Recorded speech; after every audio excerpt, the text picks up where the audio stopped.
अनुमति दीजिए कि हाँ ऐसा कौन कौन चाहते हैं कि भाई मेरे 25 में से 25 साइंस में हो जाने चाहिए।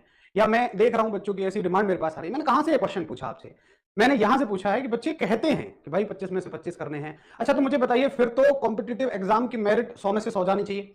अगर आपकी विज्ञान में 25 में से 25 की ख्वाहिश है तो मैथ्स रीजनिंग जीएस में भी यही होगी और मेरिट 100 में से 100 जानी चाहिए। क्या मेरिट 100 में से 100 जाती है? देखिए, मोर प्रैक्टिकल ग्राउंड लेवल पे अगर मैं इस बात को कहूं कि क्या 25 में से 25 स्कोर कर पाना पॉसिबल है, तो फिर वो एक इम्प्रैक्टिकल बात लगेगी। और जहां मैंने भी गवर्नमेंट जॉब की तैयारी की है, मैं गवर्नमेंट जॉब में भी हूं, तो फिर शायद वो मेरा 5-6 वर्षों का जो अनुभव है वो यहां सब खत्म होता हुआ नजर आएगा।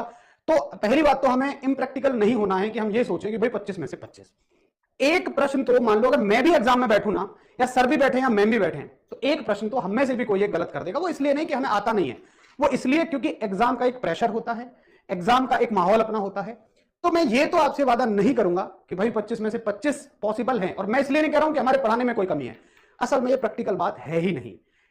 मैं आपसे वादा करूंगा कि आप अगर हमसे पढ़ लेते हैं तो तकरीबन अगर पेपर जैसा बनता है वैसा बनता आया तो 20 से 22 प्रश्नों को आप बहुत अच्छे से सही कर पा रहे हो। अगर आपकी तैयारी बहुत अच्छी है, आप एक्स्ट्रा ऑर्डिनरी है, आपका बेस बहुत ज्यादा है, तो फिर लगभग आप 23 प्रश्नों तक पहुंच सकते हैं। एक या दो प्रश्न तो ऊपर नीचे हो सकते हैं। ये बच्चे एक प्रैक्टिकल बात मैंने आपसे कही जिसमें शायद आपको ऐसा लगता होगा कि हाँ कहीं ना कहीं कुछ मैं अपने अनुभव के आधार पर आपसे कह रहा हूं। अब देखिए, इसमें जो भी बातें मैं आगे बोलूंगा, जो मैंने 5 से 6 वर्षों की तैयारी में अनुभव कमाया, भाई एलईडी पर जो वर्षों में मैंने अनुभव कमाया उसके आधार पर बात करूंगा। और मैं आपसे वादा करता हूं कि साइंस का डर इस वीडियो के बाद आपके मन से बिल्कुल दूर हो जाएगा। पहली चीज।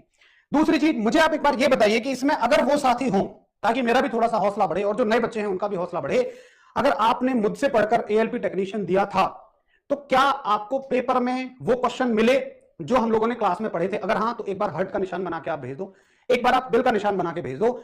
ये मैं उन बच्चों के लिए कह रहा हूं जो बच्चे अभी हमसे नए जुड़ रहे हैं। थोड़ा सा एक आत्मविश्वास शुरू में होना चाहिए। देखो, अगर किसी चीज को शुरू करें और उसके लिए हमारे अंदर कॉन्फिडेंस है, आत्मविश्वास है, तो फिर ये मान लीजिए उसे एक आत्मविश्वास शुरू में होना चाहिए। देखो, अगर किसी चीज को शुरू करें और उसके लिए हमारे अंदर कॉन्फिडेंस है, आत्मविश्वास है, तो फिर ये मान लीजिए उसकी कुछ बात ही अलग होती है। तो एक बार मैं उन सभी लड़कों से गुजारिश करूंगा, भाई बहनों से गुजारिश करूंगा कि अगर उनको एएलपी और टेक्नीशियन में वही प्रश्न देखने को मिले जो हमने क्लास में पढ़े, तो प्लीज एक बार दिल का निशान बनाकर भेजें। ठीक है?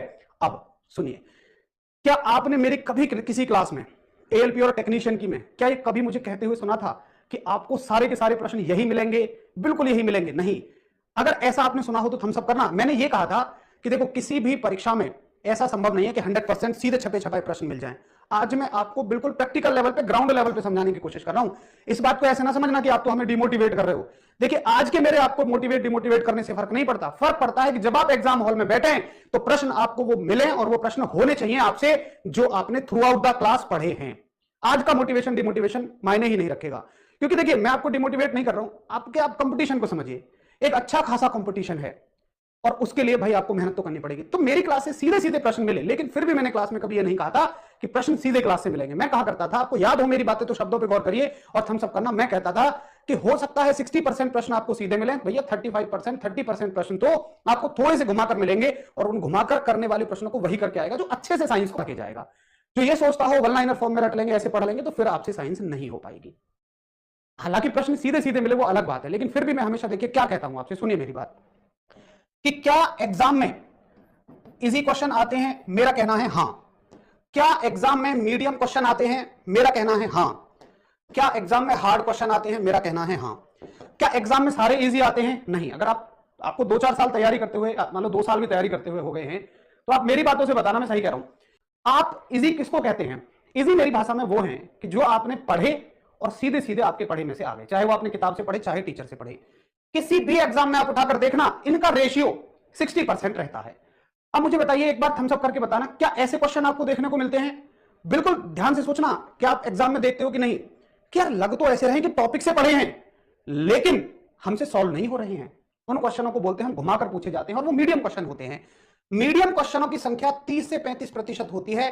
क्या एग्जाम में कुछ हार्ड आता है? मेरा मानना है हार्ड की संख्या 5% होगी। और हार्ड का मतलब है कि जो आपने कभी पढ़ा ही नहीं, जो टीचर ने पढ़ाया नहीं। क्या टीचर की गलती है? नहीं। अगर आप चाहें कि हर एक सब्जेक्ट में मैं पूरा पढ़ के जाऊं, पूरा टीचर पढ़ा दे, तो भाई फिर तो 11th 12th की साइंस कवर करनी है। 2 साल में सिलेबस कंप्लीट होता है वहां और हमें 2-2 महीने में कराना होता है। तो भाई कुछ छोड़ना भी तो पड़ेगा। अब मान के चलो 11th 12th के 100% सिलेबस में से मैं आपको 70% सिलेबस में से 95% फंसाने की गारंटी देता हूं, बाकी 5% जो इसका 30% है मैं उसे छोड़ने की कहता हूं, तो भाई क्या दिक्कत है? क्या उस 30% के क्या अपने एक क्वेश्चन के पीछे हम 15 दिन की क्लास लगाएं? मेरे कहने का मतलब यह है, आप समझिए, मैं कह रहा हूं कि जैसे मान लो फिजिक्स में आते हैं 10 सवाल, तो मैं आपसे यह कहता हूं कि भाई जितना मैं पढ़ा रहा हूं 9 सवाल हमारे करिकुलम में से बन जाएंगे, लेकिन एक सवाल नहीं बनेगा। क्यों? देखो इन 9 सवालों के लिए मुझे 60 क्लास चाहिए, लेकिन इसके लिए अलग से 30 क्लास चाहिए। तो ये कहां की समझदारी है भाई कि मैं एक क्वेश्चन के पीछे और एक्स्ट्रा 30 क्लास लगाऊं? तो इसलिए मैं कहता हूं कि ये कहीं कोई भी कवर नहीं कराते हैं, टीचर आपको उतना कराते हैं जितना आपके एग्जाम के लिए जरूरी है।